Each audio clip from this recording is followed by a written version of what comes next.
Now, with Mayor Eric Adams indicted, Governor Kathy Hochul would have the power to suspend or remove him. She could immediately suspend Adams for up to 30 days, or now that he's charged, she could remove him from office after he has, quote, an opportunity to be heard in his defense.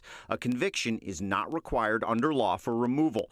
You'd have to go back to 1932 when then-Governor, later President Franklin Delano Roosevelt attempted to remove Mayor Jimmy Walker, who was accused of widespread corruption. Walker resigned first. Since news of the federal probe into Adams broke and the investigations began to mushroom, Hochul has not indicated what she might do, repeatedly saying, "My job is to work with the mayor of New York." There's a second, never-before-used option for removal under the city charter called the Inability Committee, made up of city officials. But the mayor would have allies on the committee, and it's extremely unlikely to go anywhere. Of course, Adams could resign, which he said he won't do. I'm stepping up, not stepping down. However a vacancy comes about, the result would be the same. Public advocate Jumaane Williams would become the mayor with limited legal ability to make changes right away.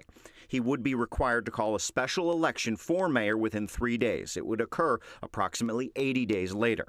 The special election would be a ranked choice voting situation, counted in the same way as 2021's crowded Democratic primary that eventually made Adams the Democratic nominee. The person with the least number of votes is eliminated. If your first choice candidate does not win and they're eliminated, we then count your second choice vote and add it to the candidate's total.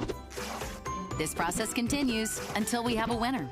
Any special election would be nonpartisan, so if Williams decides he wants to keep the job, he would likely be running against a wide array of other candidates. 2021 GOP mayoral nominee Curtis Sliwa, Comptroller Brad Lander, State Senator Zellner Myrie and Jessica Ramos, former Comptroller Scott Stringer, and Republican Council Minority Leader Joe Borelli have all expressed interest or are already running for mayor. And looming large is former Governor Andrew Cuomo, who has not ruled out a political comeback.